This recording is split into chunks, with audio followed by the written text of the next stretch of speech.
Hey, welcome. It's Captain Matt, Boater Secret Weapon. I want to thank you for joining us for this Sunday night live. We're getting ready to start here in just a couple of minutes here. We'll start about 8:30, but I wanted to welcome you. If you've never been to a live, here's what you can expect. Just go ahead and chat in your comment section, whether you're on Facebook, whether you're on YouTube. Just ask your question, leave your comment there, and then as we go through the time, I just kind of scroll down all the comments and I try to answer them. Now, if it's something that I need to ask you a question, I may ask you a question and just put it in the chat again, and I'll come back and I'll get that information so I can give you a more personalized response, something that's going to really add value for you. This is just something I do. One, it's great fun. I really enjoy it. It's helpful for the community. Just sharing my knowledge. Now, one thing that you need to know, I don't know everything about boats. I know a lot about boats. I've been a boater since I was 5. I've sold boats. It's something that is a big part of my life. With that said, I don't know everything.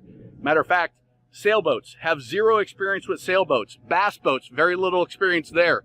Bow riders, deck boats, center consoles, jet boats, twin engines, stern drives, outboards, inboards, all of that I have experience with.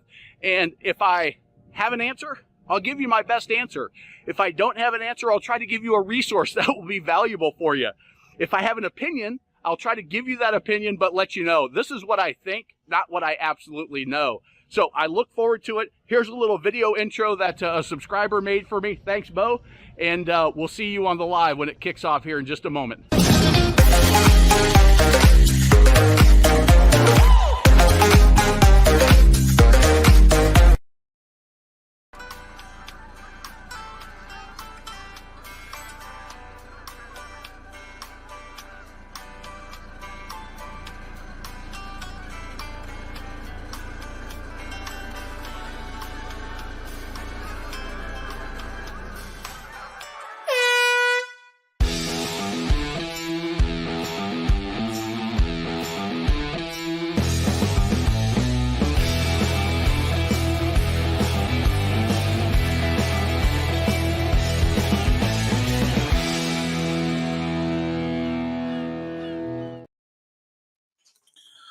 Welcome, everybody.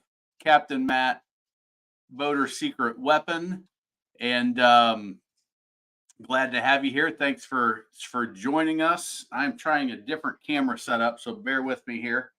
It didn't do what I wanted it to do. So hold on a second. Try this. I'm trying to get.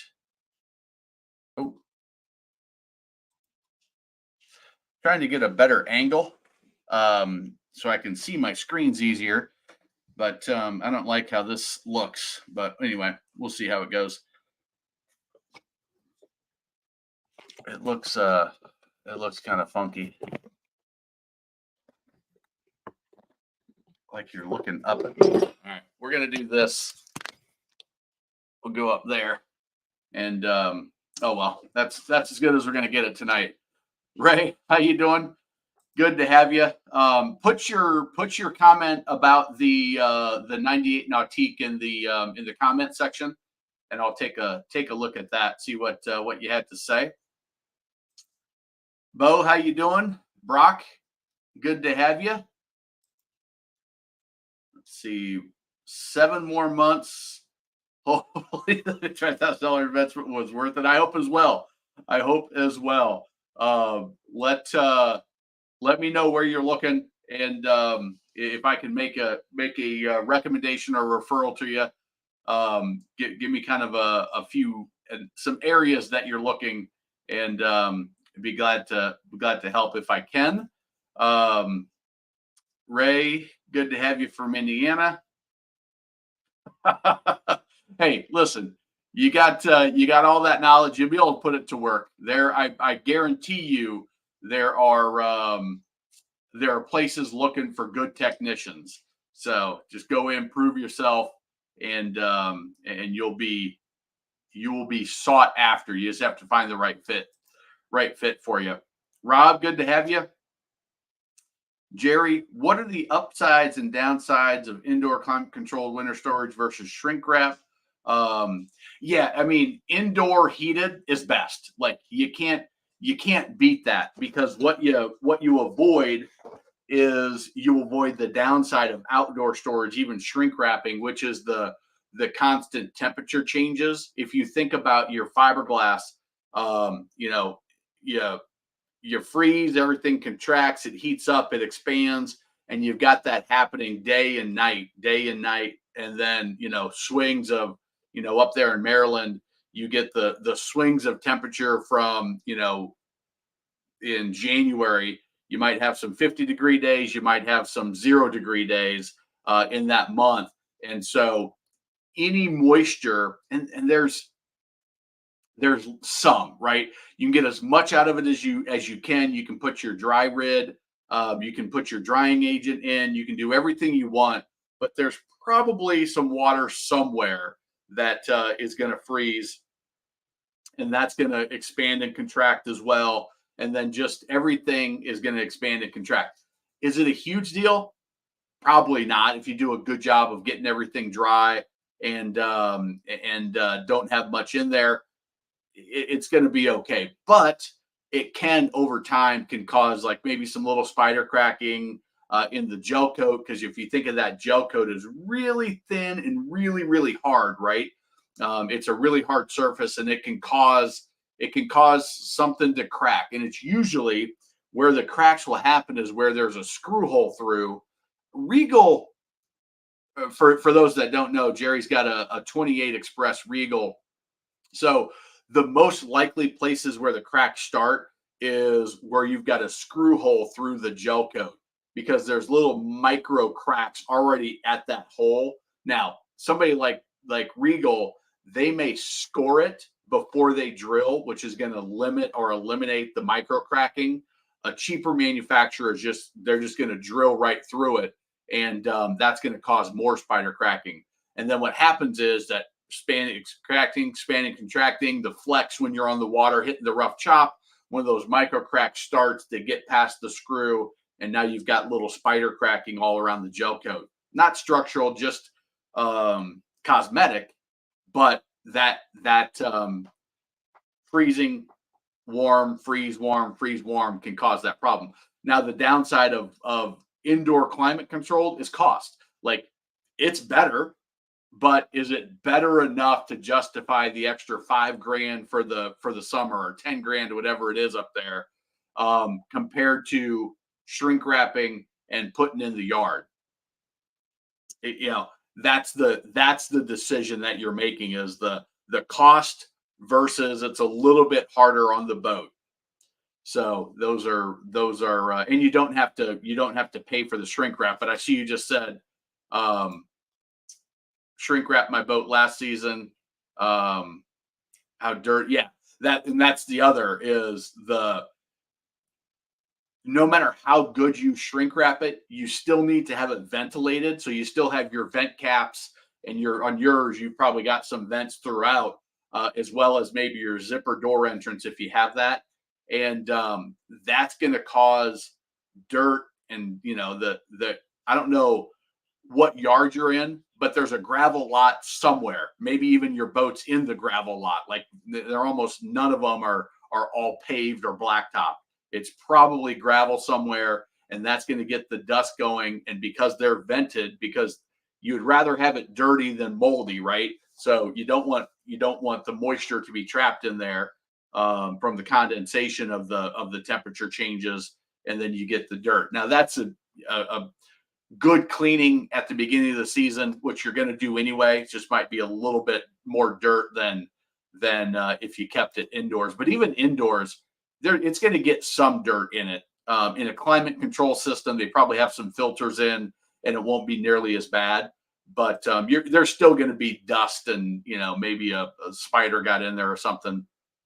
Um, so that would be my positives and negatives, is cost and dirt, or cost and on the inside, and dirt and freezing temperatures of the contracting and expanding on the outside.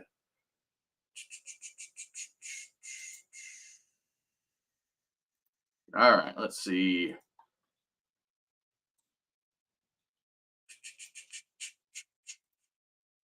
Found myself a 98 Cuddy for 8,500. Let's see if it actually works this time. Well, good luck with that, Bo. Bo's up in Washington and been looking for a used Cuddy after he sold his Bayliner Cuddy. Oh shoot, that's probably been 3 months ago now, and so he is on the hunt. On the hunt. We bought an Avalon pontoon 21 with the 90. Boats everything you need. They give everything you want in the entry boat. What's your opinion of Avalon? Avalon is, if you go to my best and worst videos, which is and worst. So if you look at my best and worst videos here on the pontoons, oh, you can't see that, can you? The best and worst video, oh, wrong direction, right here. Avalon is in my top tier. They're a premium manufacturer. Avalon does things a little bit different than other manufacturers in that they build their own furniture. They build everything in house. And I talked to one of the owners. He happened to be he was the sales and marketing vice president, and he owned a minority stake. He wasn't I think Joe Wolf, something Wolf is the owner and CEO and majority shareholder.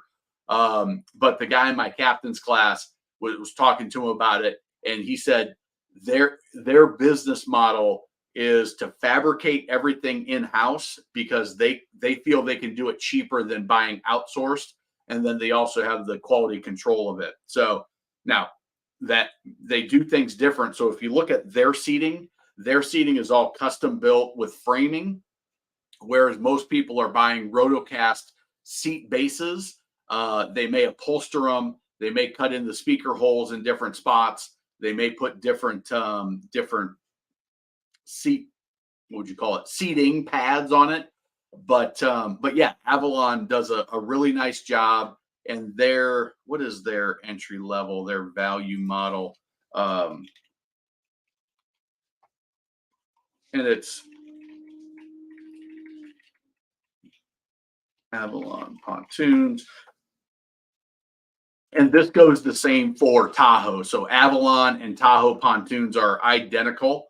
And their VLS, VXT, and Venture are their more entry level models, which is, it seems like what you said here, gives everything you want in an entry boat. And yeah, they do a nice job.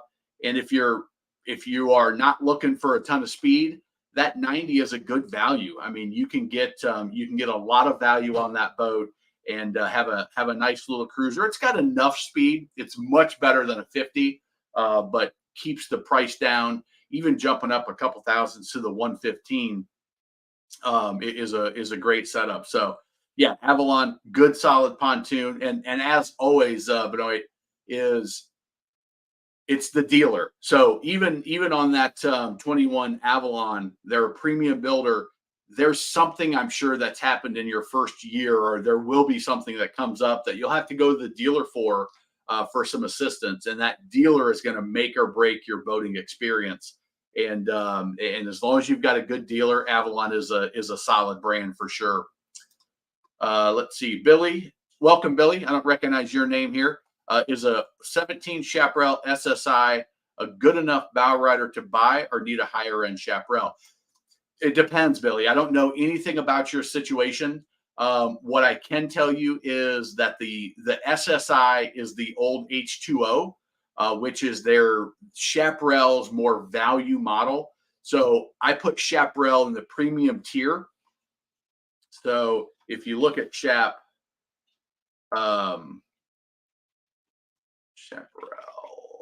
boats, when did they change the SSI to the H2O? 2019. Let's go to Boat Trader. So the SSI and the SSX and the Sonesta used to be all built to about the same level.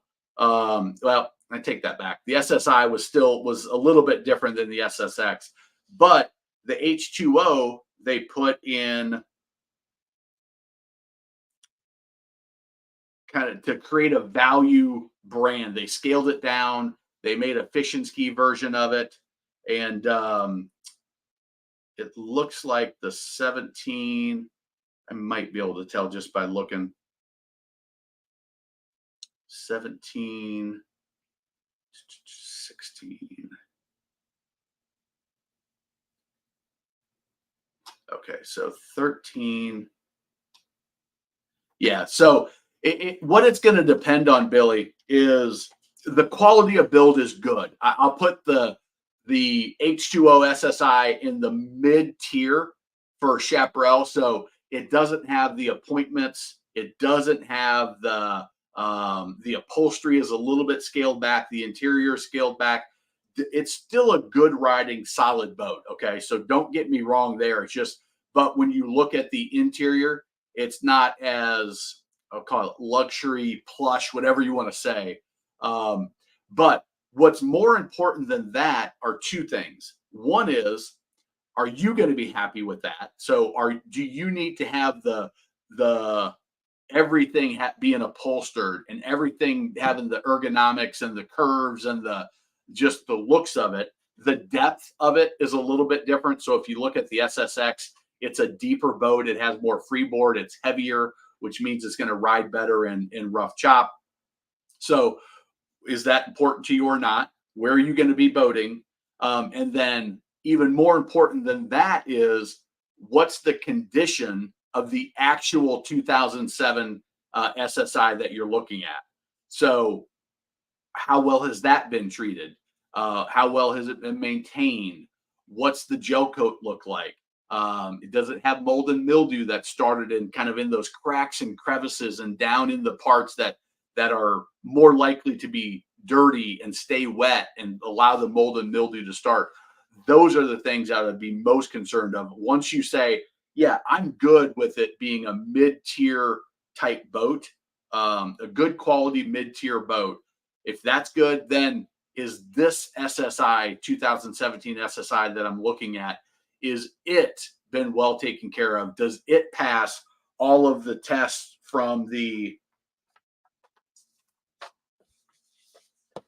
Boat Buyer's Toolkit? And hopefully, Billy, you've grabbed this already, but that will be a very, very valuable tool as you go to inspect that boat. Are there better boats?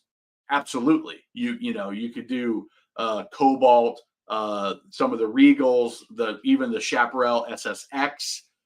They're all going to be more expensive, but the SSI is a good quality boat. So put some more comments in about what your situation is specifically, and I'll try to talk to your specific situation. All right, let's see here. Okay, approximately 75 hours on a rebuilt engine, kept indoors, no tears in the interior, full gauges, dealer bought. Bennington has it. So, Ray, for you, I think it's a terrible, if we're talking about the 98, let's see, a 98 Ski Nautique. For you, I think it's a terrible style of boat. For your situation, a 98 Nautique, for those that don't know, is 98 Nautique.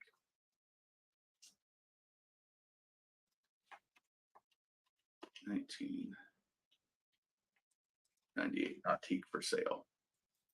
So I love Correct Craft. Nautique is a great boat, but if we look, well, let me get to Boat Trader.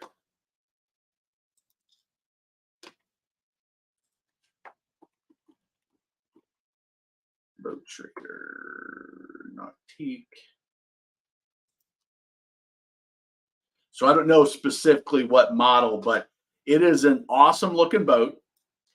It is all about water sports. And in this vintage, it's all about slalom skiing. So it is low profile, low freeboard, makes very, very little wake.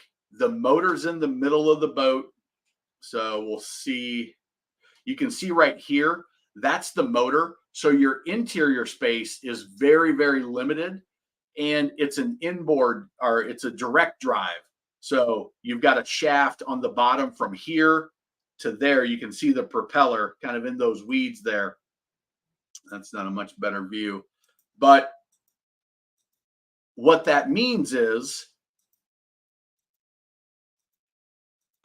let's see if we get a better, we're not going to get a better shot. What that means is you have no trim. So it is a rough riding boat. It is designed for one thing, and this boat is designed to throw little to no wake for slalom skiers to rip up a course. Like, even I was a slalom skier as a kid, but I skied behind an IO because I wasn't a competitive skier. You know, I skied over, and, you know, our 18 and 22 foot bow riders put a reasonable size wake that I could cut over, but I wasn't running courses good. You know, I could cut back and forth, and I could barefoot, and I looked good to a recreational skier.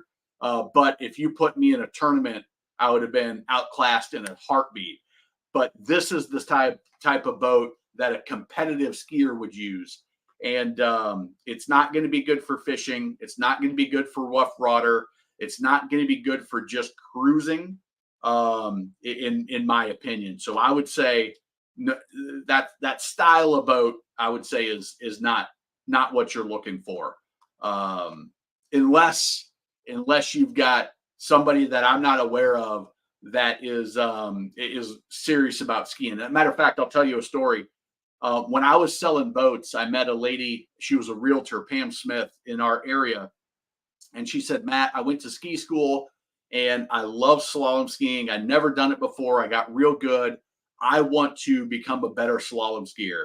And I said, okay, Pam, is that what you're going to do with most of your time? Yep, I think so. I said, what you need to do is you need to go over and talk to the Nautique and the Mastercraft dealer, and you need to find an inboard direct drive boat like this, and that's what you need.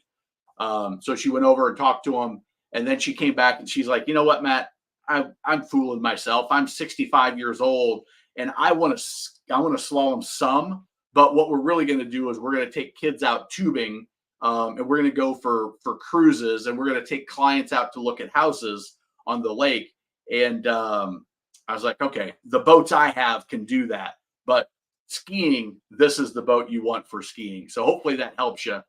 And I think if fishing is kind of the direction you're leaning, I think those Lunds and Loads and Polar Crafts, and I think that aluminum style fishing boat, Ray, could be a good fit. And but there again, just like everything, there's a lot more questions that I need to ask to say, is this right for you? But my gut tells me, based on what Ray's been a follower, subscriber, live viewer for maybe even the full 2 years we've been doing this. So I know Ray pretty well, which is why I can share those thoughts. All right. So what else we got here? Oh, sorry about that, Jason. Good evening, everyone. Putting the boat up after the weekend, staying out overnight, Friday and Saturday. So 211, he's got a 248 Commander, and he is on Lake Cumberland. And if I remember right, Jason, Lake Cumberland had their big poker run this weekend. I think it was this weekend. So maybe it was last, but I'm pretty sure. So anyway, hopefully you stayed safe out there, had a good time. There wasn't too many crazy shenanigans, but let me know if you went to that. Tried saving a friend from church, buying a force outboard, typical of anyone. He didn't listen. Yeah, it is. You know, it's really interesting that the people, they get the advice and they're like, I know better. I'm going to do it anyway. And you'll hear from this guy, I should have listened to you. I should have listened to you. And sometimes people are they're going to do what they're going to do, and no amount of sharing is going to hit until something bad happens and they have a terrible experience, and they say, Bo, why didn't you tell me? Why didn't you tell me that Force was a bad engine? I started reading up on it. It's got a terrible reputation. 3,200. That's not too bad. And I'm assuming that's 3,200 total or 3,200 a month. But that's November, December, January, February, March. That's 5 months. That's pretty inexpensive for your area. If that's 3,200 total. So it's better for the boat for sure. And then you figure it's not free to store it. It's not free to store it on the hard outside either. So that there's a cost there as well. And you can probably get away without shrink wrapping it if it's climate controlled indoor storage. Just put your regular canvas covers on. Maybe even put your camper canvas on it as well. And that's another layer of protection. It's indoors, so you don't have to worry about the damage. Now you don't have to store your isinglass either. So I don't know if you know the St. Lawrence River in Canada. It's no lake, real navigation there. Avalon is stiff in the waves. Yeah, it is. What I like to, I don't know that. I've never boated on that area, but I know we've got several subscribers that are up that way and boat on the St. Lawrence River. There's one. Let's see if he's on. If he said anything. His name is escaping me.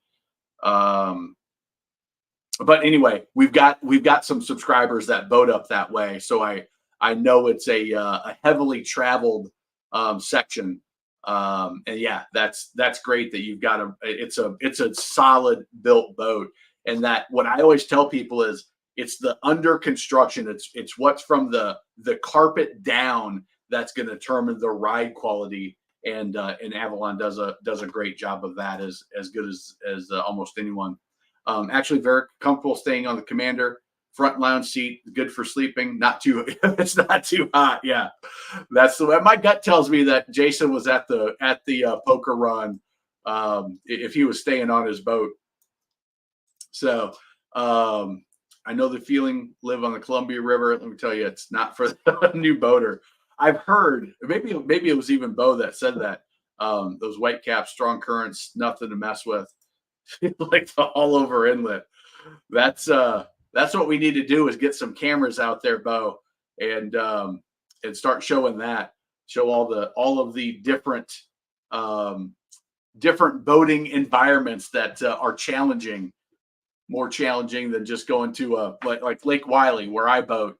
And Lake Norman is more challenging than Lake Wylie, but it's busy, but it's not too busy. There's a little bit of current if they've got the dams open, but not much.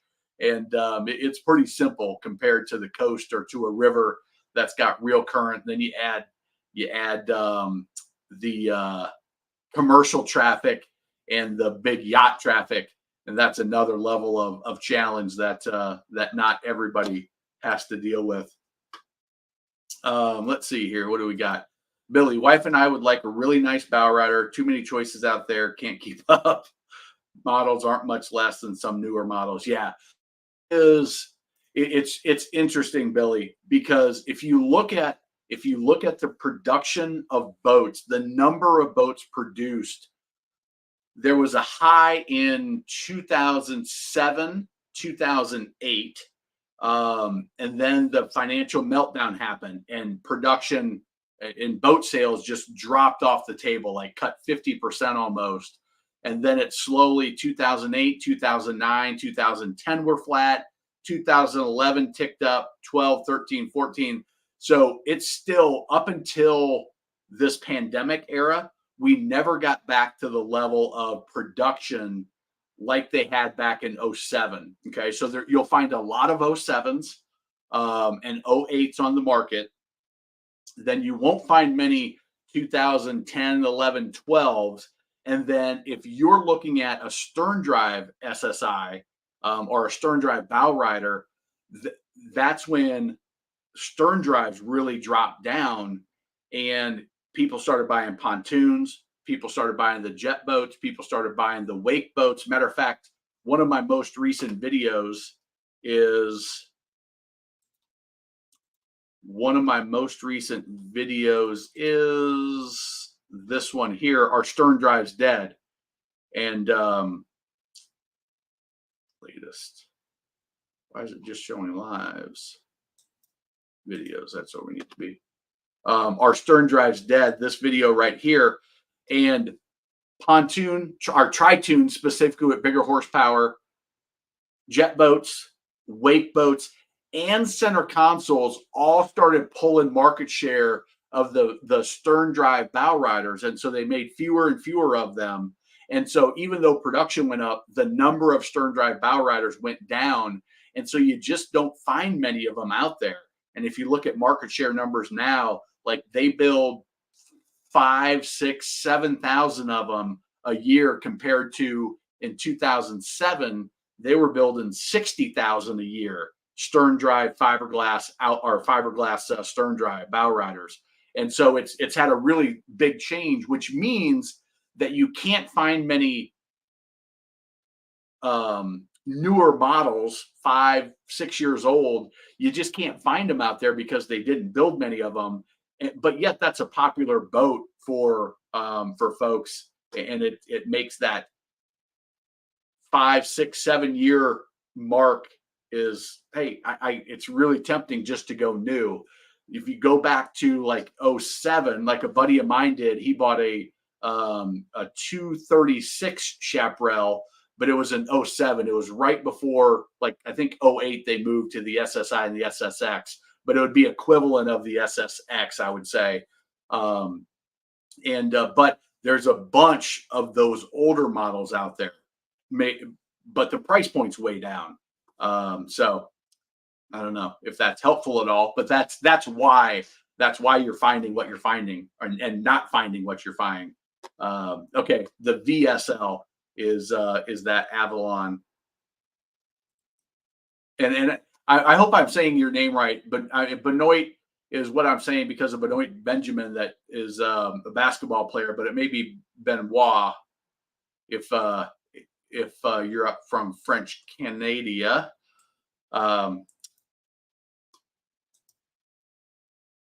You're welcome. You're welcome. All right, let's see what Brock's got going on. I had one of my best old Tritons ever made at my fingertips. Someone bought it a few hours before I got there. Oh no, 2010 hull. Oh, nice, with a newer Pro XS loaded with graphs. Messaged the guy about it, said it was still available. Started that way. Oh no, Bo, that sucks. Bo, for those that don't know, Bo has been a long time viewer, and him and I actually in Charleston one time we did a live together. He joined me on the live, came to the hotel, and he is a wealth of knowledge and experience in the boating world. Not only does he have had a bass boat that he sold a couple months ago, he's been on the hunt for its replacement and fishing out of his dad's bass boat for now, and also has a Sportsman center console. So he knows his stuff. And yeah, that sounds like a great setup. Just keep being patient. I don't know if the bass market as well, but I assume it's similar, that there'll be opportunities in the next couple of months to find what you're looking for. And but that sounds like about a perfect situation. All right, let's see. When I saw your stern drive video, I immediately went to look up comparisons on YouTube. They were also biased. How do you compare 20-year-old Seaway to a brand new Malibu? I don't get. Yeah, it's really interesting. I try to be reasonable when I look at situations, because I know boating situations are very, very different. And I'll do like my best and worst videos. I've got, best and worst bow riders, and people are like, why didn't you put the Nautique, the G23, or why didn't you put Mastercraft in this? Or why didn't you, in the center console, why didn't you put the Yamaha jet boat center console? Like, it's completely different worlds. When you are in an inboard or a jet drive compared to an outboard on the coast, like it's night and day. You don't buy a Yamaha jet boat to do the same things you buy a Sportsman, a Sportsman 210, what is it, 214 Master or 214 Open. Like they're just different propulsion systems, make totally different use cases. And so I was curious to see how many people said, I get it all the time, stern drives are worthless. I wouldn't have one of those pieces of junk. Like, yeah, you've obviously never boated on the lake in a stern drive before, because it's way better. It's way better for a lot of applications. Yeah, you're welcome, Ray. You are very welcome. And let me know, Ray. Shoot me a note. Let me know what you're thinking about doing. I know kind of where you are on the water in Indiana there, but let me know what you really see. Kind of what I talk about, the 80%. Like, what do you really see that 80% doing? Is it just cruising around? Is it fishing? If I remember right, fishing was something that was going to be big on your list of doing, and that's why you were looking at the Lund. If it's, give me that rundown, and maybe I can help point you in the right direction. Past pages. Thanks for putting out your videos. They've been informative for my fiance and I after we bought our first boat a few months ago. You're very welcome. Past pages. Yeah, you're very welcome. It's exactly why we put the content out. It's obviously something that I try to monetize it and make it a business, but I put so much content out because, hey, if you don't want to buy it, that's fine. There's still a certain level of information that everybody new into boating should have, like a baseline level. It's why we got our boater boot camp. It's why I make the etiquette videos, because hopefully we can sneak that in front of some of the new people, and just so they can understand the whole new world that you're in. And welcome to the community. I'm glad to have you join us here. It's the first time I've seen that username here. Yes, was Poker Run weekend, stayed in Harmon Creek, which is where everyone has the raft up party. My only casualty was had to cut my anchor line. Oh no. Well, I hope the sudden leaving was a non-emergency. And yeah, that's a rough one, because I'm guessing, I don't know if you've got a windlass on that or not, but that is not not something you want to replace too often. So, but I don't know, Jason, if you know or have run into or listened to Boat Life with Molly and Chad. They've got a podcast, and I had them on my podcast a couple years ago, and they were just getting started, but they seem like a very fun couple, and they're doing very similar things to what I'm doing. They're just sharing information for boaters, how to get into boating, just tips that they've learned, and they're a pretty cool folks. All right, for some reason my computer is like really jumping around, not behaving. Yeah, that Bo, I should ask that. I usually do. What did you guys all get? Past pages. What did you guys what type of boat are you out on now? High quality company, clean, nice quality, room for 11, engine large enough for tubing, skiing, family, 65 grand max. Okay. All right. So I hope you're okay with me doing this. But what we're going to do is we're going to go to boattrader.com, and I'm just going to pull up some boats that would kind of fit, Billy, what you have said to me so far. If you want to throw anything else in the comments, certainly do that. And I don't know where you are located, so if you want to drop in your city, I'll do it for your city. If you want to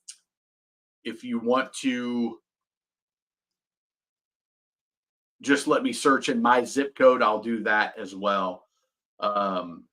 Because I think you should have some pretty good options. Let's see, and hopefully, All right, so I'm going to go, you didn't say a length, but I'm going to go to 22.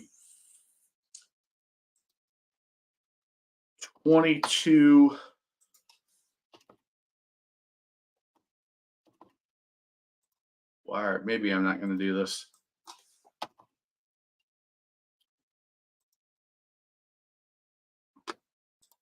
Used.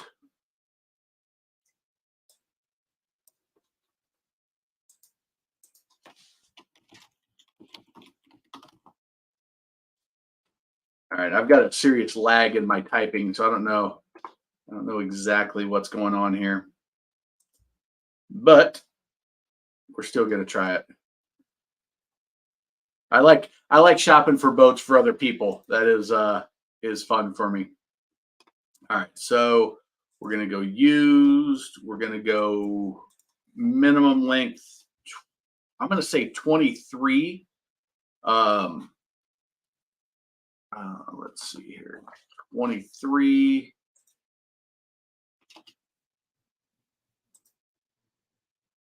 To 26.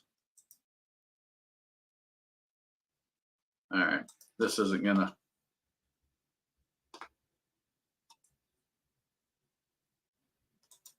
All right, Boat Trader doesn't want to work with me, so we're not going to do that. But Billy, I mean, here's the brands that I would look at for yourself. I would look at all of the premium tier brands. I would look at the Cobalt series. I would look at Regal. I would look at Chaparral. I would look at the Sea Ray models.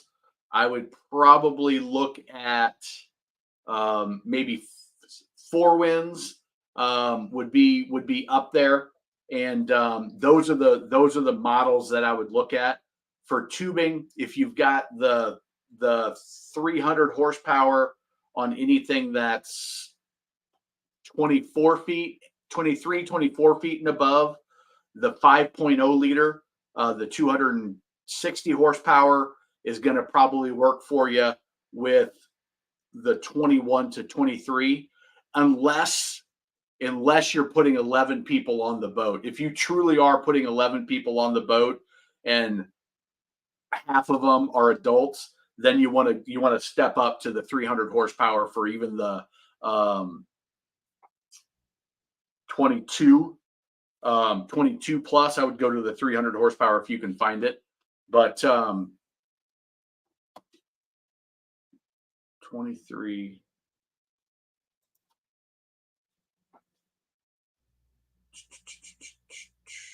Yeah, why does it put me on inboards?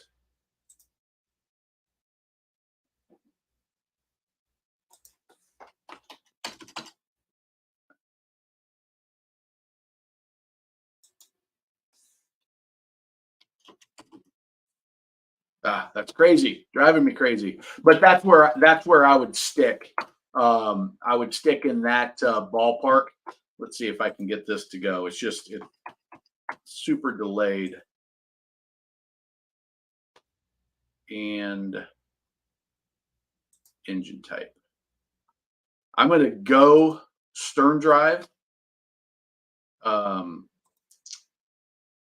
we're going to see what pops up here. All right.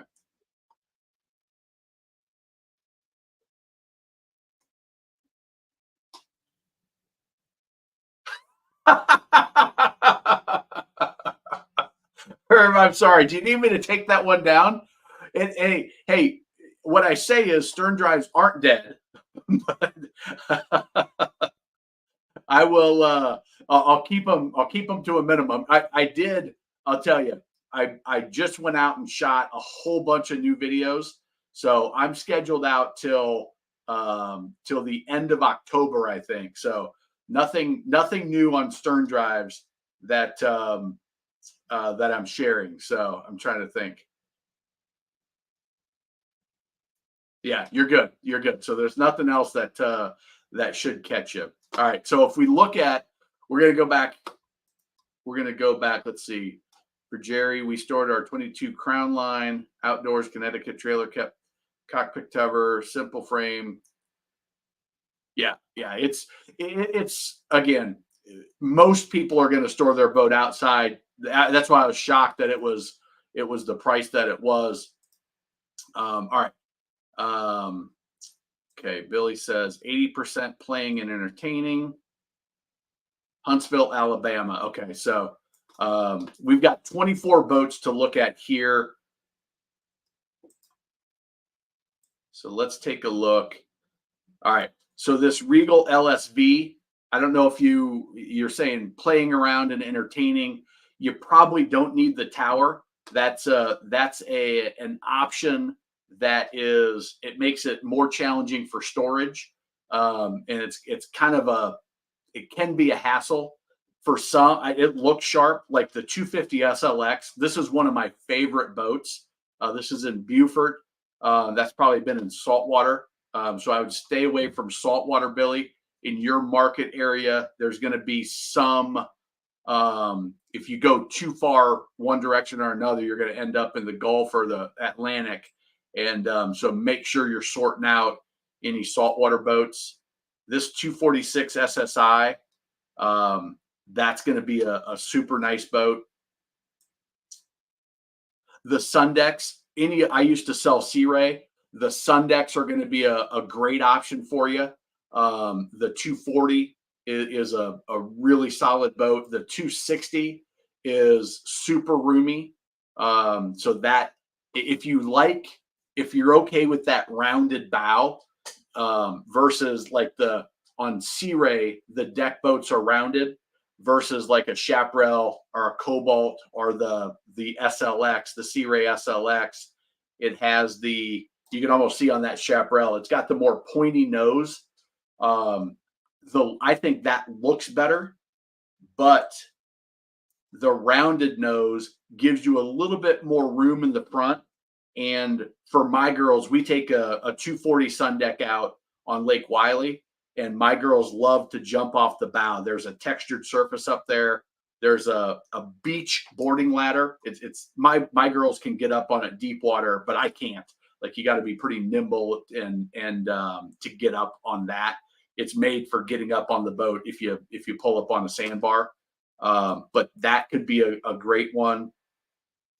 The 210 and 230 SX or SLX are solid boats. Check on some of the years, it probably would be on the lower end of the price range. Access to the engine compartment sucked on those boats, so they changed it. They improved it, but just check easy access to the engine compartment for if you got to change out a bilge pump, for winterization, for oil changes, things like that. The Sonesta, again, that's that deck boat layout, that rounder bow, and I think Chaparral did the pickle fork in the years that are going to be the pickle fork instead of being round, it goes like this, and that's called the pickle fork. Gives you more room up in the front. Looks a little different. An older Cobalt will probably be, I don't know how big you want to go, but so yeah, those are the ones that I would look at. And really, I don't know how this is sorted, but I'm trying to see if there's, yeah, I mean the 21 SSI, this is the dealer here in Charlotte up on Lake Norman. There's 60,000 for a new one, but it's a 21 footer. It's probably rated for 10 people, but there's not room in it for 10 people, in my opinion.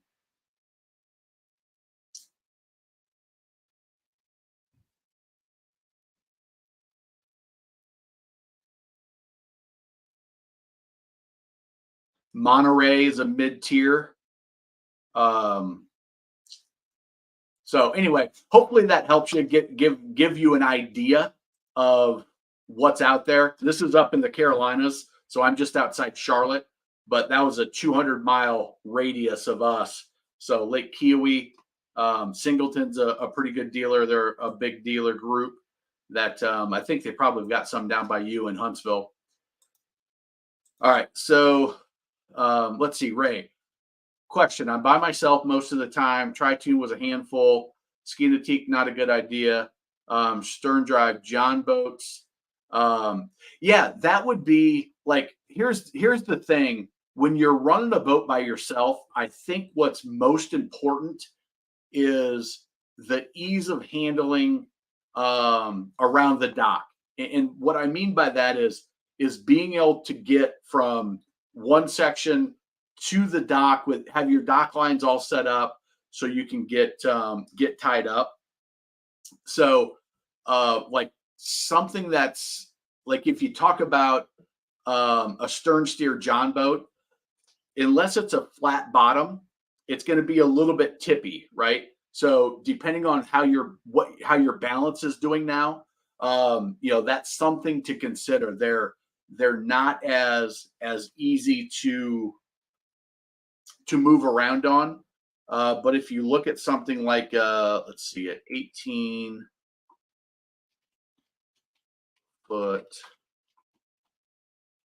aluminum outboard.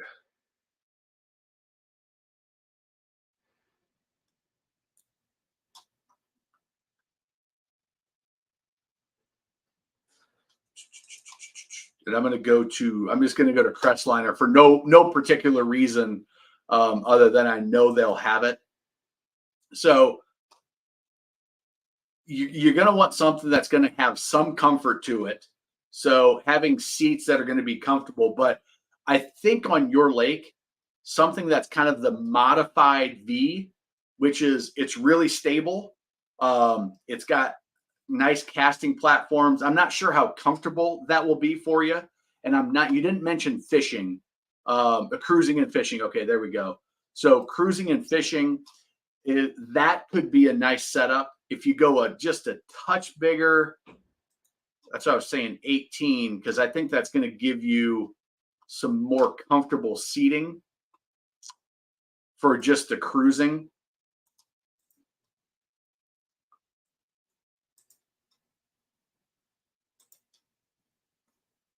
There we go.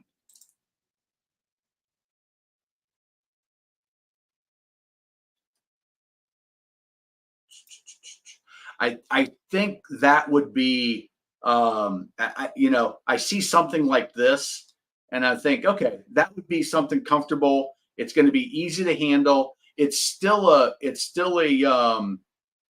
side console. So you've got steering, which, if you're out cruising and you just want to go cruising for an afternoon, do you really want to sit back there running a tiller? Or you want to sit at a fairly comfortable seat, have a windshield in case some rain pops up. And, this is, I don't know what your budget's going to be, but you can find a boat like this pre-owned that's in good shape. And I think you're going to be able to find that in virtually any budget.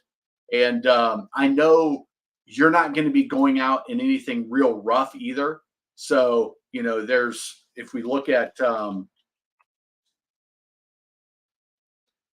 just to get an idea of pricing, I've got a buddy that is a charter guy, and he fishes tournaments for Tracker. So he's sponsored by Tracker Marine. They gave him a I want to say it was very close to this boat here. He's really enjoyed it. But so that's a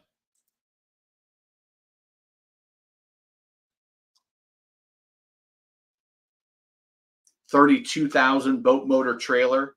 Now you don't have much freeboard. You're not in the boat. You're on top of the boat, especially when you're fishing.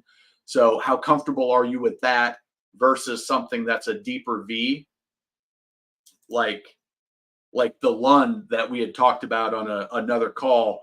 You're a little bit more comfortable, a little bit deeper, but a little bit more expensive. Another, what was that, 20 grand? So those are the style of boats that kind of jump out at me as being, hey, that could be a really nice boat. And then you've also got like just for ripping around and kind of a fun boat. This is the boat I told my cousin to get for his son, and they are in Grand Rapids, Michigan. 15-foot is this Boston Whaler Super Sport. So this is just a fun little boat. He found a used one that it's still fiberglass, which I don't know if that matters to you. It gives you a little bit better ride in rough chop because it's heavier. But I don't know if they'll starting at 33. They sell these pretty stripped down, so no bow rails, no seat backs. The seat backs, if you can see, are just clip-ons to the bench, but they're pretty comfortable. And these are really fun boats to rip around in. You're reasonably deep. You've got you've got some freeboard. You're inside the boat. You can add a bimini top, and I've sold these before as well, and they're fun boats to rip around in. You can fish. That would be another option if you like fiberglass and super stable. So something like that, a super sport or a skiff in a 18-foot range is going to be easily manageable by you. And the outboard is going to be, I think,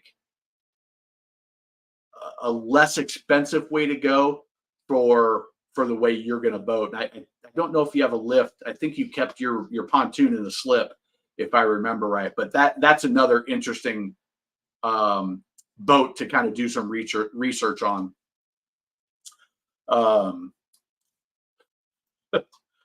80%.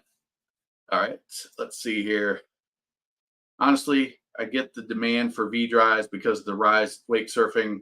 No one's ever going to convince me the V drive turns better. No, there's no way it turns different. It's all about the torque. Like the V drives, they've got that big old brass wheel back there. And if you've ever like slalom skied behind a stern drive and then slalom skied behind a V drive, even the surf boats, I mean, they just go, and there's no dragging. You're just up. They're not fast, but they've just got the torque to just pull you right out, and there's no drag whatsoever. Outboards actually do a better job pulling skiers than stern drives do. But the V drives, they're all about the safety on the wake surfing now, and the loading up of the ballast and having just that torque to get weight out of the water when you're surfing, skiing, or wakeboarding. And if you look at the numbers, this is the September 23 soundings trade only. Let's see if they've got, yeah. So, all right. Stern drive, 14 to 30 foot bow rider and deck boats in 2023, 3,000. This is year to date.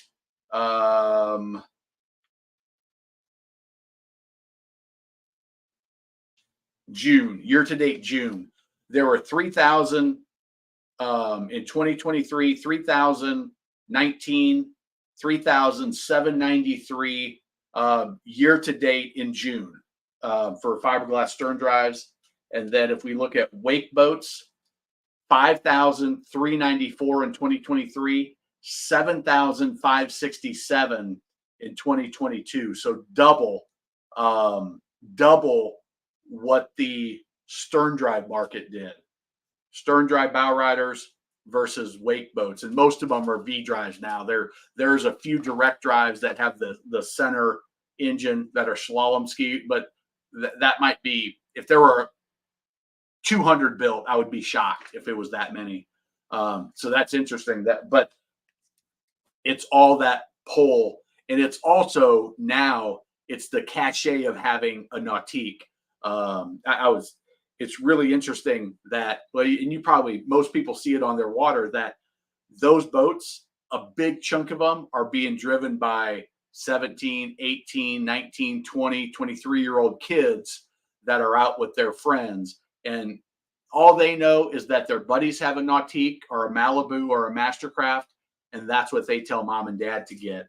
And they're not even considering a stern drive. It has nothing to do with any performance or anything. It has to do with having the cool shit, right? I want the cool shit, and that's an inboard wake boat. It's not a Cobalt. It's not a Bayliner. It's not a pontoon. It's not a Lund. It is not a jet boat. It's a wake surf boat with big loud systems and all the stuff. So, yes, windlass plow style. Oh, that's not a good one. Okay, so yeah, that is a Mother Nature emergency. Is you got to heed. You must heed those. But yeah, that plow style anchor is not inexpensive. So yeah, hopefully somebody sends some. Sometimes you can get a diver to go down, and especially after the poker run, I guarantee there's divers that are running down there. If you can get them in the right direction about where you were, and you very well may be able to find that, and it might be cheaper than buying a new one. And I know there's divers all the time that are diving around here and getting cell phones and anchors and diamond rings and all sorts of stuff. Corey, welcome. Good to have you. Let's see here. Bo says, I just refuse to accept. I ran V drives, older Malibus, similar stern drives, always handle better. Yeah, it's try to tell me that V drives have zero bow rise. It's minimal bow rise, because here's the thing is here's why the bow rise is less, is because the prop is here on an inboard, so the leverage point is different. The prop on a stern drive is here, so you naturally get more bow rise. You have more weight because you've got that stern drive hanging off the very back part, which puts more weight here. The stern drive is also lower in the water, so the prop on a stern drive is here. The prop on an inboard is right here. There's very little clearance between the keel and that propeller. That the prop itself is bigger than the diameter of the stern drive, and all of that leads to less bow rise. It still goes up a little unless it's a direct drive.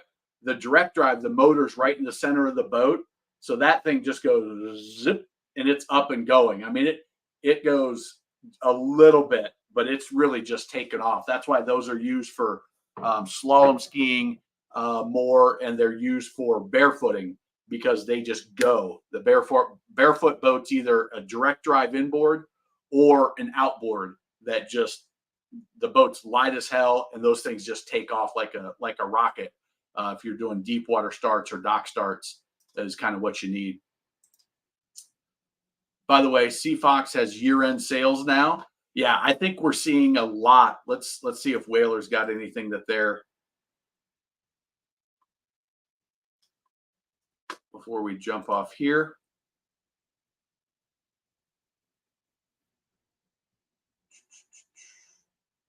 Nothing on their homepage, but I'm almost certain they've got something going on.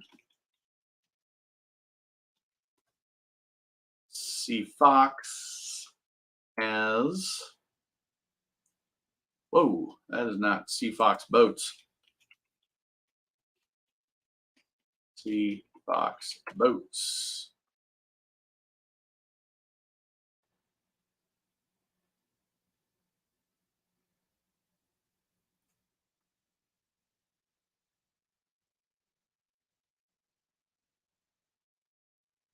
All right, so they don't have it on their website yet, which is common. Is they want to keep the value up. So the way Jason knows about it is because he's on their mailing list, and the dealer, or somehow he got a communication direct.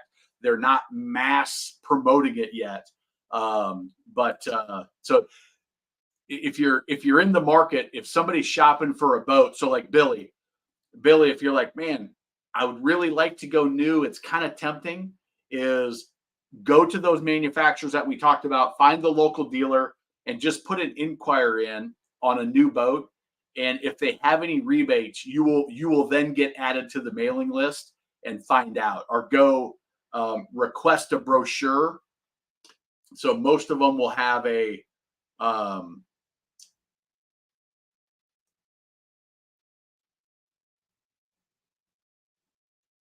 check us out on Instagram. Somewhere on there we go. Our Build a Boat, that will get you on the mailing list for the manufacturer. And if the manufacturer has any incentives go on, you will quickly be notified. And because they don't want the mass market to know, but they want the people that are shopping to know, so that they can move out all the 2023s. And even like there's a dealer here that I saw. He was promoting. They got C Pro, not C Fox, but he had. And I also like to do this to dealers to see. He's got a 2022 in stock. So yeah, it's a C Pro. So he's got this brand new 2022 C Pro in stock that is, hey, that's going to be a smoking deal for somebody looking for a boat like that. This is in Charlotte, and I know Ed personally. They run a good dealership there, but this is a boat that I'm guessing they would be very excited to have somebody buy if anybody is in the market for that. So, all right. Oh, sorry, skipped over there.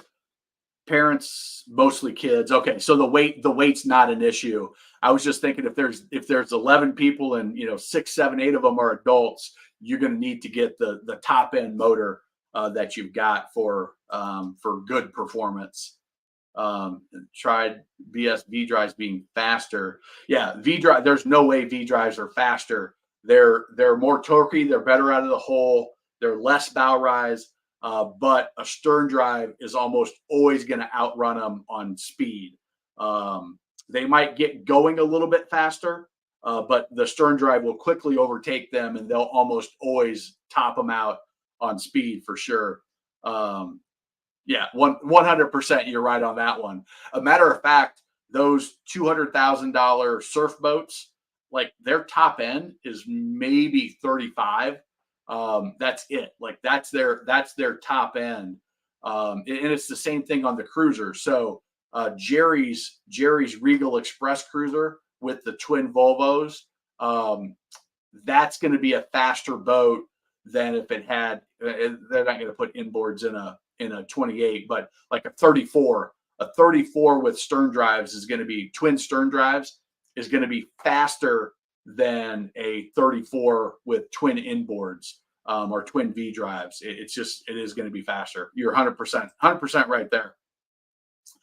I would buy this old 99 Ranger that's here in Charleston with the 300 Merc. Maximum was 250. Oh, that's interesting. I didn't know they had a max horsepower for tournaments. That's funny. We would so I talked about this a little bit, but so I do a podcast with Aaron at Born Again Boating. It's called the Boaters Podcast. Well,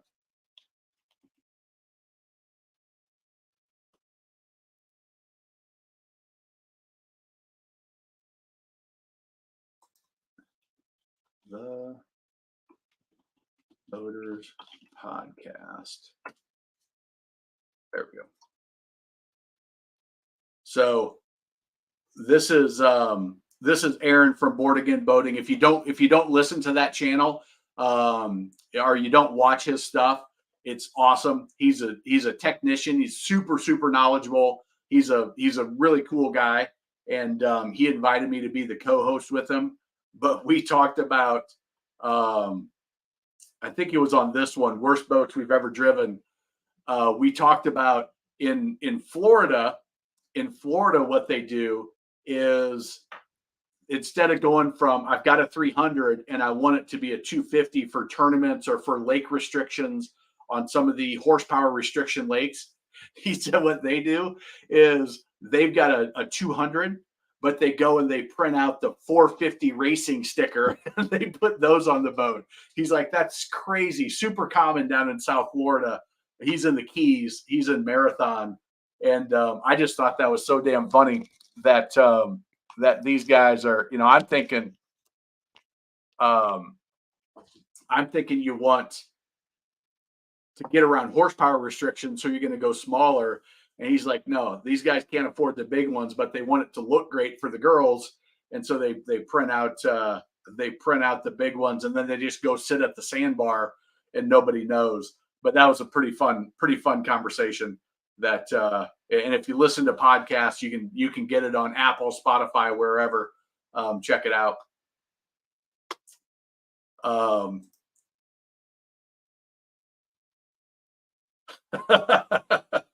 Hey, there is Herb. There is a video on the channel that it doesn't get much attention, but you might want to check it out.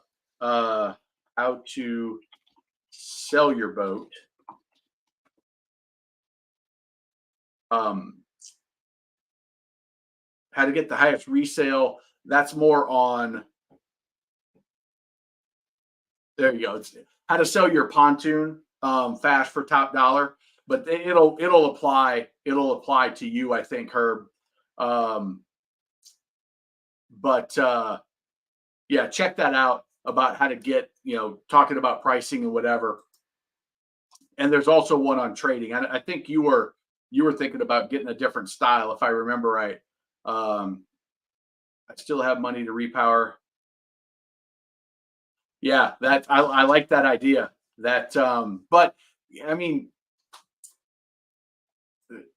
yeah, you're almost at the point where I don't know when your fishing season ends. Well, that's right. Your fishing season goes into November, if I remember right. I think that's when last year you announced that you won the whole thing. But yeah, I was thinking you've got time. I was thinking, oh, it's the end of the season, you've got time, but you're actually in your world, you're in the heart of it. So that could be a nice option if that hull is what you're looking for. Sure, V drive is faster out of the hole. Yeah, for sure. Night and day.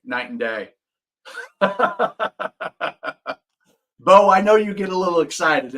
If I really want to get you fired up, I'll do the Cuddy Cabins Are Dead video, and then you'll be like Herb. You'll be cussing me for putting that out there. Why you saying that? First year we met a bunch of people that think we're regulars. We tie up with. It was a good first year. Learned a lot about handling rough water, a lot of other stuff. Yeah, that now you've got your crew. You've got a lay of the land. You've got you know how to use the trim to hopefully your wife's tailbone is doing much better. Our fiance, I think it was fiance. Hopefully she is doing better. And I think from the last picture you sent me, she's still going on the boat with you, so that's good. But that's what it's all about. You came into this world, and I remember when you were first started commenting in the group, should I do this? I ordered the boat. I'm waiting. And then you had a bunch of questions about, all right, now I got it. Now what? And I think Jason got the best boat captain program on how to drive it for outboards, and met some people that you're got local knowledge now on the Cumberland area. And, now Jason's been out on the boat for several Sundays, listening to the live, and he's getting out on it a bunch. And so just even if you're new to the world, get as much as you can out of my content, content from people like Born Again Boating and all the other great channels that are out there.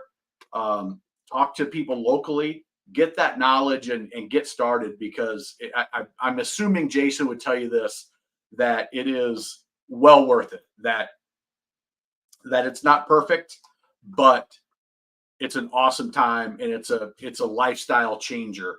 And I'm guessing something that he will be involved with for a long, long time. Him and his fiance. All right, let's see. Lewis G, welcome. Pros and cons of older 350 mag Mercruiser versus a new version with a cat. Come here, Mom. Come here. Come on. This is my little. This is Molly. This is my 2-year-old pup. That she got some FaceTime, baby. You want to come say hi? No, you're like the kids. My wife said I'm like the kids when they had virtual school showing off their dogs. Anyway, that was Molly. Okay, so Lewis G, my opinion, if it's been same care, same maintenance, I would take the 350 mag non-cat over the new catalytic. So the only thing the catalytic converter did, the only reason it was added is because of EPA restrictions. I was actually selling boats at the time, and the boats went from whatever price to $3,200 to $3,500 more when they required all engines to be catalytic converters. Matter of fact, they allowed the manufacturers to use all of their non-cat engines up before they had to go to the cat. So they ordered a whole bunch of non-cat engines when they knew this was coming. And there were 2 exact boats that we got on the same load of trucks, but it just happened to be this one got a non-catalytic, this one got a catalytic, and the price was $3,200 more. You went out and ran them, and the non-cats performed slightly better. So this was on a 5.0 MPI, so the 260 horse, not the 350 mag, which is 300 horse on a Sea Ray Sun deck. This was on a Sea Ray 220 Sun deck, is what I ran them on. But it's the catalytic converter, a little bit more complicated, few more sensors, one more thing that at some point may have to be dealt with. So I would take the non-catalytic 350 if I can find one. Now, in the grand scheme of things, it's kind of like Jerry's question about indoor versus outdoor storage. It's better, but it's not like it's like this. It's not like this. So that would be my take. Now, okay, so now you say an 02 versus a 211. So now you're 9 years newer. Again, slight improvement in performance. If that 02 has been well maintained, it's in good shape, good compression, everything else about the boat's great. Am I nervous about that boat? Well, it's 21 years old, 22 years old. I need to have a good solid history of it versus the 211. We're 10 years newer essentially. I'm not making my decision based on the catalytic converter. By 2011, like I think it was 2010. 2010 is when that EPA restriction went in. They had it dialed in. I mean, there were not issues with the catalytic boats that I'm aware of. By 2011, if there were any little things, they had them figured out. So I'm not concerned about that at all. So, all right. So let's see. How old Mercurs are we talking about? Through the 90s, 2000, they revamped. Yeah. So there's also 02 to 11. I'm trying to think I think that 350, other than the catalytic change, I don't know that there were many differences. I don't know that there were many differences in them. So yeah, at that point, 2011, they were all fuel injected. 02, 02, I think they were, yeah. Let me see here.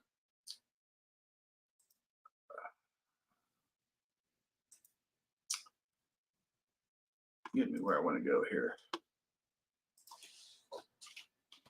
Were 2002 350 mag cruiser.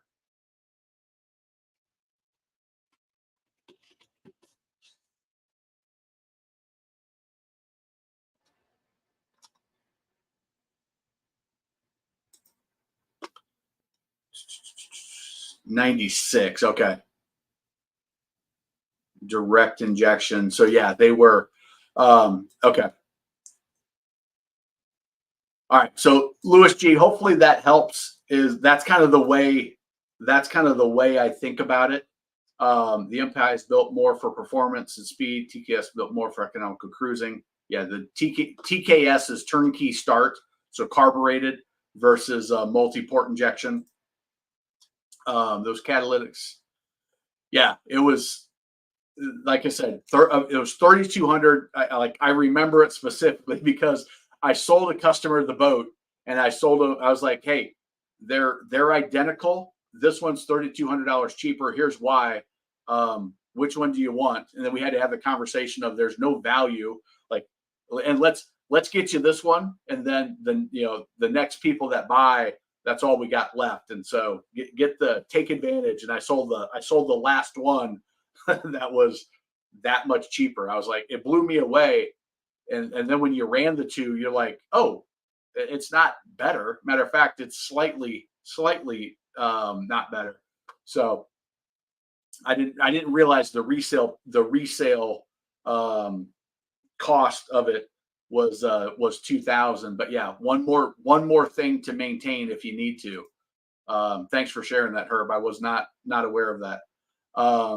Yeah. I don't know that there were any changes during that time. Like that 350 mag was such a rock solid engine that they didn't monkey with it too much for a long time. And so I don't think there's any difference in materials, any difference in castings, and nothing from those two engines. If I was comparing,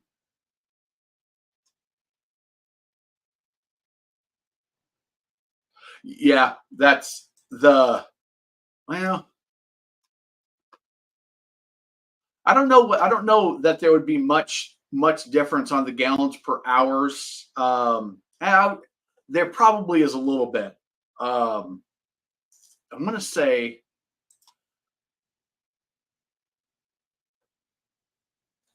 let's see, 2002 350 mag cruiser gallons per hour. On 240 Sundeck. I'm not sure what boat you're looking at, but boat test.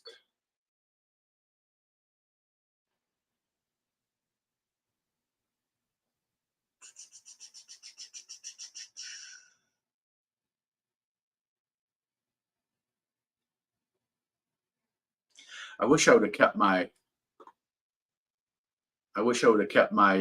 my pigs from back in those days, because I never thought I would be doing what I'm doing right now, but that would be interesting information to have.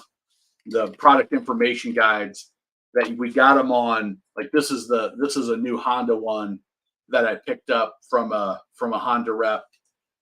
He was nice enough to give it to me. This is a 2022, I think, but it gives you all of the specs on everything, and what the right props are. It gives you the torque curves. It gives you everything. But I threw all mine away or left them at the dealership.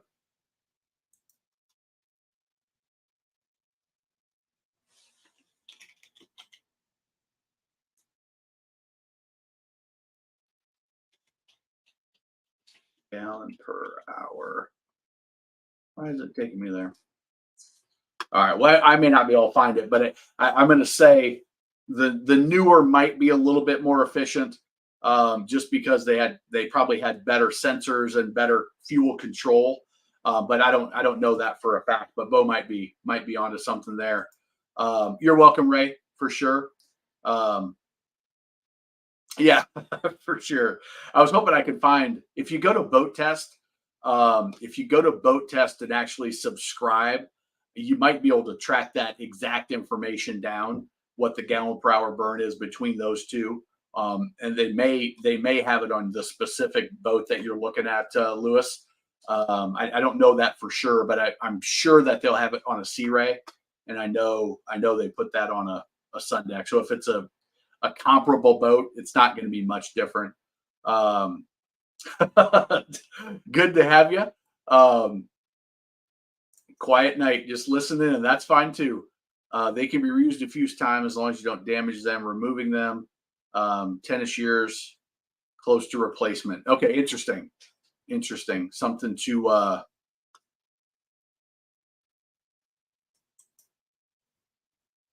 keep in mind. That might be an interesting video to do on those catalytic converter maintenance. Get a technician to help me.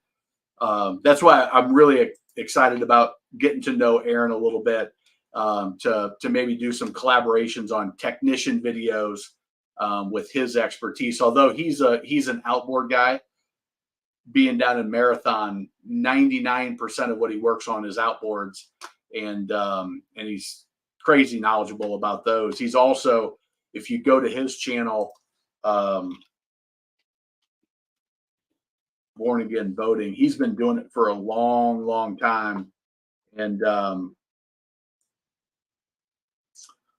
lot of his videos now are doing some project boats. So he's got several project boats that he's been working on and filming on, but he's got, almost 300 videos, but his stuff is really well edited and really well done. So a 2011 would be more fuel efficient. That would be a plus. Maybe offset the, yeah. And look, the cat negatives are minor, in my opinion. And then as Herb said, the maintenance on them, that's, that 2011, you're right at that 10-year mark. So let's see here. What is this?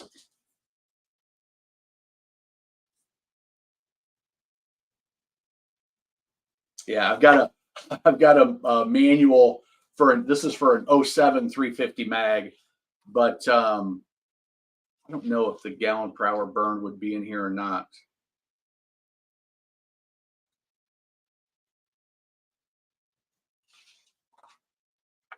I think this is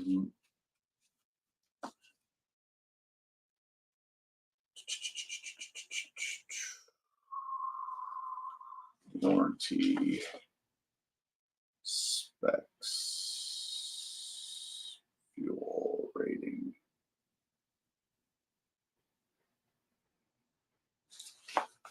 Yeah, this isn't going to have gallon per hour burn, but nope, doesn't have it. So, all right. Feel like I'm getting off track, and all right, good. Hopefully that's helpful for you, Lewis. Do you recommend any other boating YouTube channels? Seems there are a lot: yachts, boat ramps, few informational channels. Yeah. So past pages, there's some really good ones. So Born Again Boating is certainly one. I don't know if you ever said what kind of boat you have, but Wayne, the boat guy, he's been on a live before. He's going to come on this fall. When I reached out to him this summer, he was pretty busy. He has a 19, 20-foot four winds up in Maryland, as well as a 10 tiller handle I don't even know what it is, but maybe a 14, 15 footer with a 20 on it, maybe just some little John boat that he runs around in, and his are I would put it in the educational category. He's done a great job. He's a good guy, and his story is he's a new boater that he started the channel when he bought the boat. So his channel is kind of him evolving and learning the stuff as he goes, and then sharing what he's learned, sharing mistakes that he's made. So it's a really great channel for somebody that's newer to it. There is also, again, depending on the type of boat you have, there's Andy at Team Marine.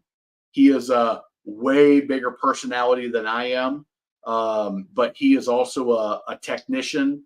He's a bass boat guy up in Wisconsin. Bass boat, tins, mainly outboards, maybe almost all outboards. And but he's a fisherman, and he does a lot of work on boats for the guys in the tour. He's right up by Fond du Lac, where the Mercruiser plants were, that are now have since moved out of Wisconsin. But his channel is very good. And then you've got the Boaters Podcast. Those are the main educational ones that let's see who else I follow. Boat Zone, Boats by George, Boat US. If you've got a jet boat Pilot is a good one. If you're a fisherman, Salt Strong is a really great one. Those guys are like, I aspire to be as together and as good as they are. They run a great business, and they've got really great content. I like those guys a lot.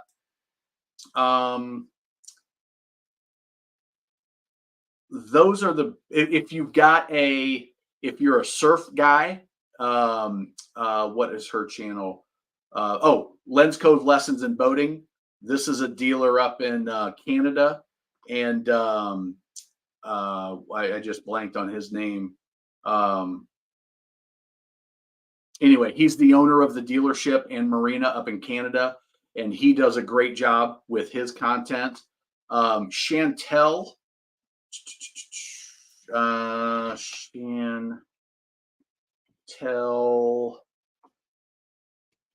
Boats.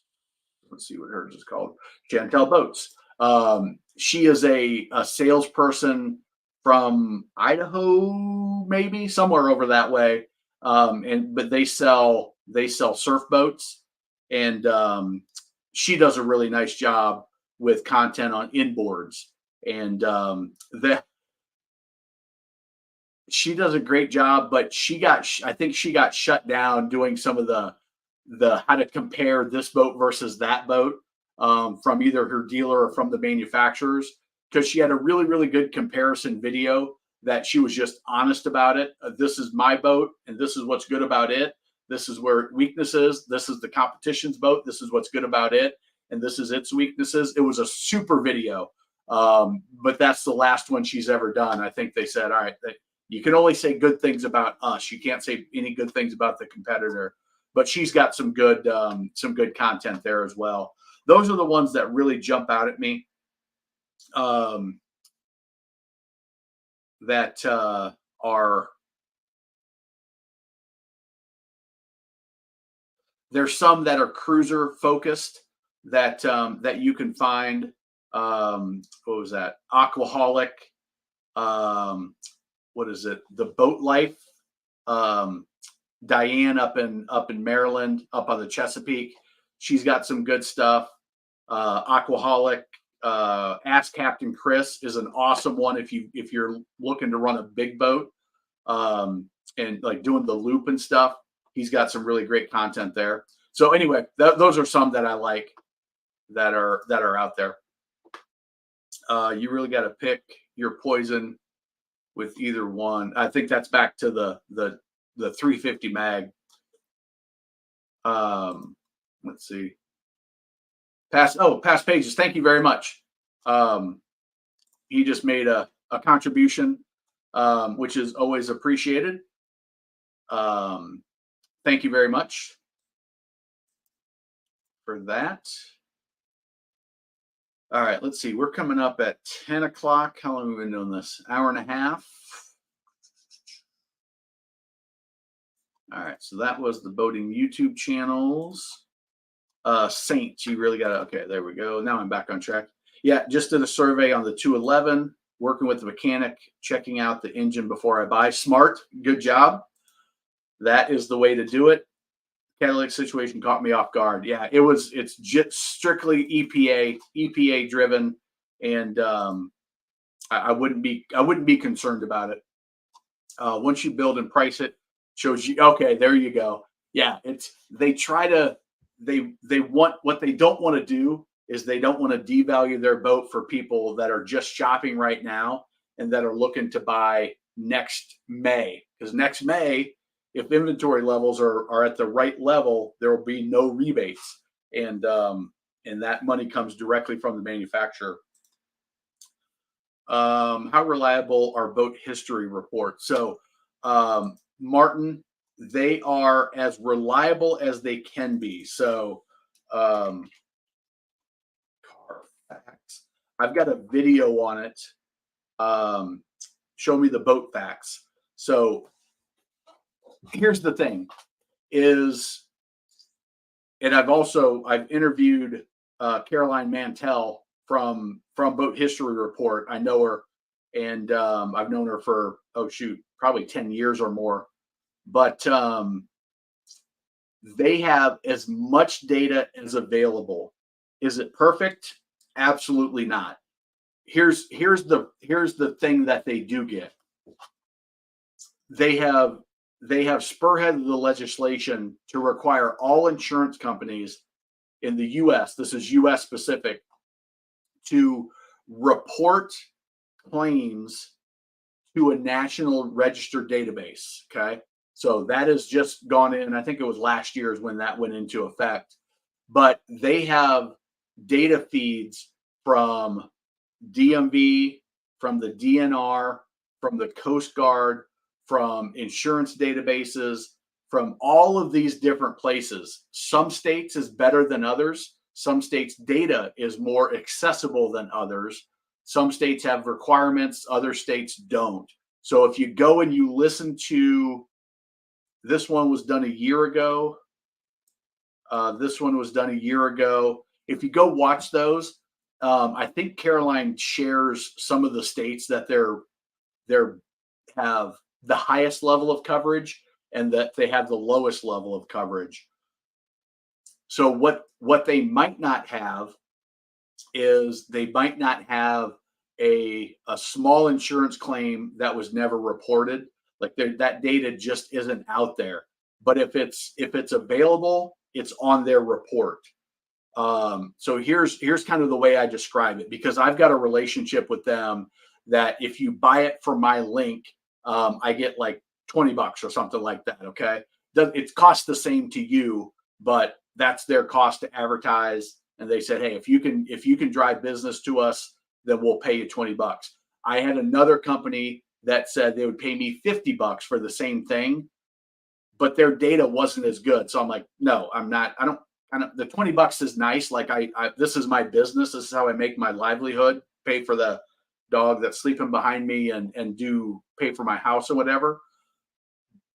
But there's also got to be hey, if I'm recommending something, it's got to be the best. And Boat History Report's the best of what it is. But it's probably gets you 70 to 80% there to 100% of the data, say 70 to 80%. So what I say is it reduces, it's one more level of risk reduction that you're buying something that has a problem, right? So if the data is available, it's on the report, but there's a gap in data. Even in the best states, there's a gap in data that might be 20% or so of a risk, but you are eliminating the other 80% that nothing's happened. Do all the checklists on the toolkit, do the demo checklist to avoid most of the issues, get a survey if it's a more complicated boat, or at least a mechanic to check compression. And then that $50 on the boat history report, whatever it is, to me it's a small investment to reduce the risk on a, 30, 40, $50,000 boat. If you're buying a $10,000 boat, I don't know. I think it's probably still worth it, but the risk is a little bit less. That's kind of how I look at it. But watch those videos. I'm upfront that I get paid. If you use the link in the video, that's the only way I get paid. If you just go and buy it from them, I won't. But I told my friend when he bought his 07 Chaparral, I said, "Hey James, get a boat history report. Go buy it." I didn't even send him my link. I'm like, just go do it, and that way that part is clear. So anyway, there you go. Has anyone seen the Volkswagen build? The VR6 Volkswagen. I don't think I have. VR6 wagon.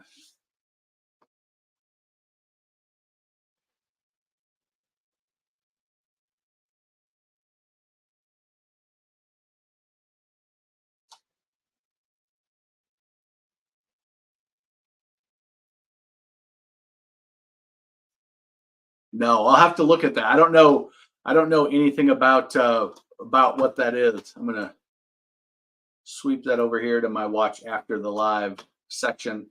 Almost 100 hours on the boat, and yes, Matt, Matt and his recommended people are a wealth of knowledge. Thank you, Jason. I appreciate that, and that's a good year. 100 hours a year is that's a really good year. You're welcome. Rambo Marine has Cobalt here. Irwin Marine has Chaparral.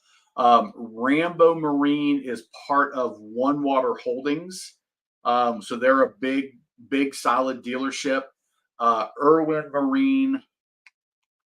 Let's see. There's a bunch of Irwin Marines. Irwin with an E. Irwin Marine. Chattanooga.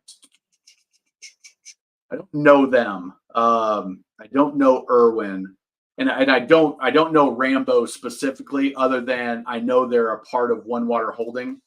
Who owned Rambo Marine? They bought them like 3 years ago. One Water Holding, which is the Singleton legendary Marine. They were two dealerships in Florida that combined. And then they formed One Water Holding, and they've been buying dealerships up for the last 6 years. So this was 2015. Okay, so it was even longer ago than I thought. So that was 8 years ago, and but they're a good dealership. They're kind of like a Marine Max. And thank you. Let's see, who was that? Martin, you're welcome. I appreciate the contribution very, very much. Let's see here. Where am I? 260 Sundancer. Yeah, that's a good. That 260 is that 2011 260 is a good solid boat. I mentioned that I sold Sea Ray. I don't know if you were on when I said that, but I sold Sea Ray, and I was selling until 2013, 2014.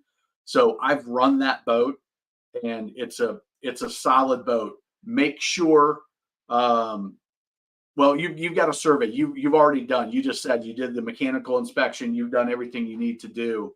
That's what you need to do on that style of boat with all those systems, and yeah, you'll enjoy that boat. Have a great weekend, everybody. See you on the next one. Good to have you, Corey. Thanks for stopping in again. Got a 04 185 Sport, great condition. We're loving it. That is the style of boat that I grew up on. We had an 18-foot Thompson, which was a value, I would say, knowing now as a 12-year-old kid when we got it, I was like, this is awesome. This is amazing. And it was a great boat. It had some issues in the design of it. when you turned, it would bow, it would chine walk, it would rise up. And I thought it was fun as a kid. I'm like, wee! My mom thought we were going to flip over. She wasn't a fan. But that style of boat is so much fun. I mean, it is. We skied and we skied and we skied behind that boat, and we had a blast. So that is awesome. And I sold a bunch of 185 and 205 sports when I was selling Sea Rays. And I started in '09, so I was selling those on the used end, and they are good, solid boats. You got to if you take care of it with that 4.3 liter, you got another 20 years on that boat if you take good care of it, and a lot of fun to be had. I usually do an oil change in the spring. I see a lot of people doing them when they winterize, though. Just do it when you want. My thoughts: fresh oil. So, Mark, here is my one is check to make sure there's no water in it, which you can do. If you run it and you check the dipstick and it looks like oil, you're good. If it's a little bit frothy, whatever, there's water in it. It's the gear lube. It's the gear lube that I really want to be cautious with, because that's a lot more likely to get water in it unknowingly. So cracking that nut, get your big old flat screwdriver out, crack that nut on the foot, and just make sure no water's coming out. Crack on the bottom, not the vent, just crack the bottom. And if there's water in, you'll see it. And again, if you run it and then crack it, that milkshake will be in there. So I like to change the gear lube in the winterization process. And if it's carbureted, I like to do the oil change in the spring. If it's fuel injected, then I don't care. Then it doesn't matter to me, really. Some people will say I don't like dirty oil sitting in the boat for that long. Okay, I can give you that, but I don't think it matters one way or another, spring or winter. But I am more concerned about water in the gear casing, because you got water in the gear casing and it freezes. If you're in a freezing climate, it can break something in there, and that's no good. But the oil, it's one, less likely to be in there without you knowing it, and two, and if it's carbureted, you're going to fog that engine, right? You're going to fog it and get all that stuff in the oil. So then I want to do it at the end of the season, because you change your oil and then you fog it, because that's the last thing you got to do, right? Till it shuts down, you fog it until it kills. Well, now you got all that fogging oil in your engine, versus doing the oil change in the spring after you fogged it, lubricated everything, and then change it to start the season. So that's, Mark, I feel like I talked in circles there for a little bit, but hopefully that makes sense. All right, this is good. This is Bo. Fresh oil for the summer is the way to go. Doesn't really make much sense to change the oil right before winterizing.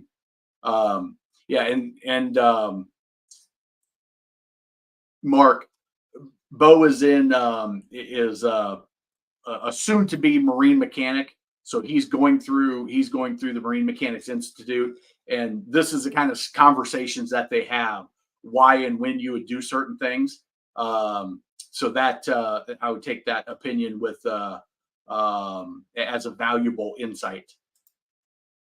Jay, welcome, Jay, from Facebook. 24 sport cabin cruiser, harder to load solo than expected. Should I just buy a winch and winch it all the way up? So there's a couple of things. One, I'm going to do a quick little sales pitch. We've got our Trailer Like a Pro, which, if you haven't, Trailer Like a Pro will walk you through everything you need to know with trailering. I don't know what is hard for you, so I don't know what part's giving you the issues, but this is my gut. This is what I think it probably is, Jay. You're likely backing it down too far into the ramp, and it's floating too much. or you're not going down quite far enough and you're having to go up on dry boards or rollers and it's just too hard to get it up. So here's my recommendation is find the spot. It's depending on how the steepness of your ramp, how long of a tongue you've got. It's probably your last, we'll call it 3 inches of the bunks if you've got a bunk trailer sticking out of the water. Like, so you've got your water, and you've got your bunks sticking out like that. Okay, about 3, maybe 2, 3, 4 inches, depending on the depth, right? It's going to matter. That's going to allow you to get friction. That's what you want. You want enough friction that the boat stays when you put it on, when you hit, but not so much friction that you've got 7 feet to get it all the way up to the winch stand, right? So find that happy medium of I've got, and you can even, if you've got bunk trailers, you can even back it all the way in and then pull it out. So that way it's wet. It's going to slide up a little bit easier. Get it on as much as you can. Pay attention to power loading, that you're not just hammering it down at the ramp and washing all of the dirt and the gravel away from the bottom of the ramp. Going to cause damage to the ramp, but line it up, get going, get just enough of the trailer in the water that you can feel it hit, but it glides up, and not so deep that it slides back off, that it's just bobbing and it's not on the trailer. So if you think of it like this, it's going to be just enough friction that it can hold it, versus it's just bobbing and it's really not even, it's touching the trailer, but it's not grabbing. You want enough so it's grabbing on the bow, and then you should be able to easily winch it up the rest of the way. And that's my guess is that's what's causing you the problem, is you're either too deep or not deep enough. And it just takes some playing. If you go to the same ramp over and over, the nice thing is you can measure it I usually measure it off the bunk boards or off the wheel wells on the trailer. So, hey, I put the fenders are 3 inches above the water or just submerged. And I kind of know based on the ramps I'm at. And as you get better at it, you'll be able to tell how the boat's sitting and be able to tell it that way. So hopefully that answered where you're at. Let's see here. Because that oil is just going to sit in the oil pan for 6 months, depending on how you store it, risking the oil filter pump. Not healthy to change oil so often. Really interesting. It's not healthy to change oil so often. If you use your boat for fishing throughout the winter, I understand why people change in the fall. You don't do that. It's not worth changing there. Interesting. I didn't realize that changing oil too often was a problem. Thank you for sharing that. I appreciate that, Bo. My thoughts exactly. See a lot of people doing oil changing. You joined your organization, thought maybe it was something. Hey, this goes for me as well. Just because somebody on YouTube says something doesn't make it 100% right. I try to stay in my lane as much as possible. But there are times when I've said stuff that I'm like, oh shit, I either said it wrong or I'm misinformed and I'm off. So double check us. Us YouTubers are not 100% accurate 100% of the time.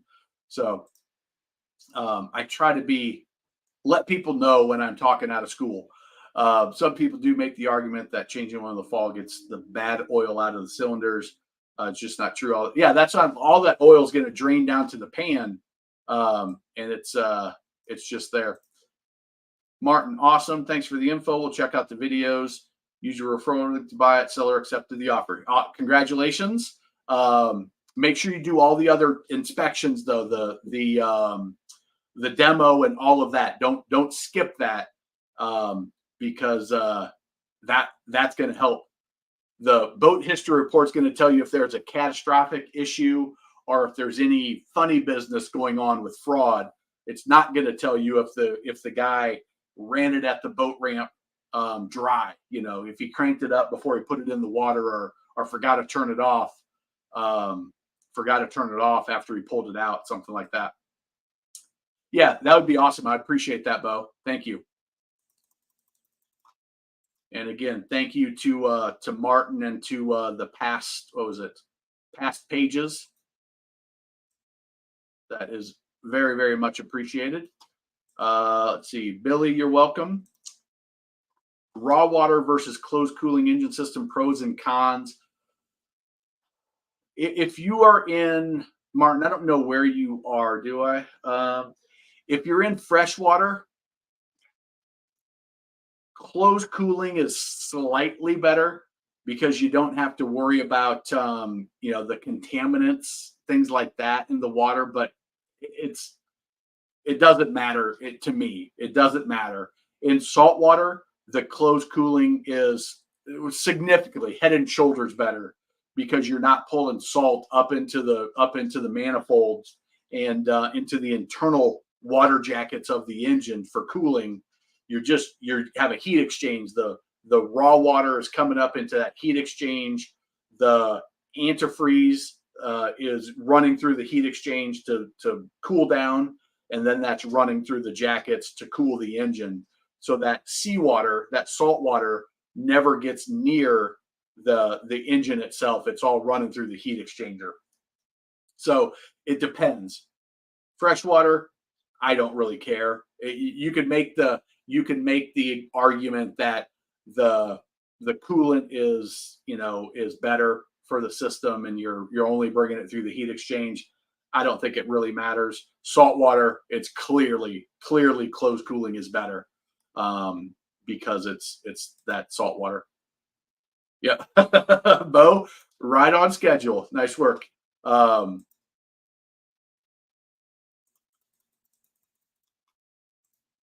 Let's see. I usually change my oil 2 times a year, depending on how much we're fishing with the kids. The last 3 years, I average 189 hours per year. That's awesome.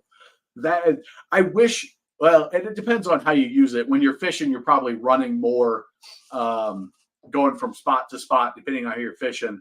But I love people getting out and using their boats, getting out and enjoying it. That is awesome, especially with the kids. That is it. Okay, so Potomac River, Chesapeake Bay. So you're brackish and saltwater. So their closed cooling is far superior than the raw water. Going to get off here. Talk to you all next weekend. Thanks for stopping by. 211. I appreciate it. We will catch you next one. Keep the fenders just above the water line. Just hard to see everything since boat is taller. Yeah, it's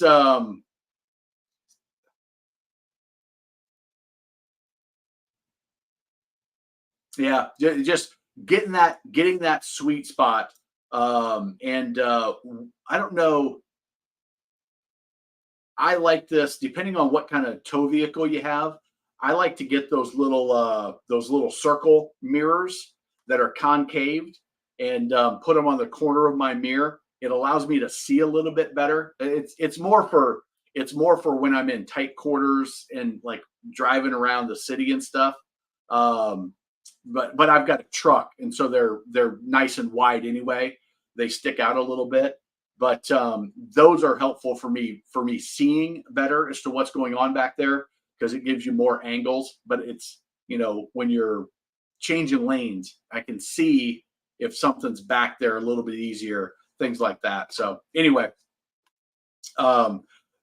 check it out. Check out. Or put that into play and just try different depths. See if that can help you a little bit. And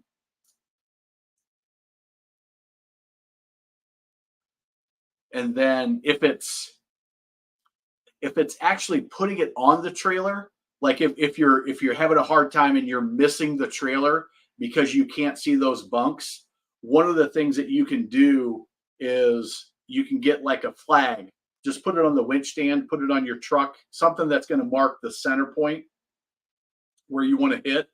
I've used that on for clients when they're backing up, putting on their trailer. So they've got a little stick and a ball, so they know where that trailer is. But this was before backup cameras. But the same would work when you're pulling onto the trailer. If that's what you mean by you're so tall that you can't see, like I can't see where the center of the bunk is, that can be a helpful way to go as well. Pretty cool build, actually. Probably not practical one. I'll check that out. Martin, thank you for the contribution. Past pages, thank you for the contribution. Thanks for everybody that stayed with us for the full 2 hours. Another great live, and we will catch you all next week. Thanks, everybody.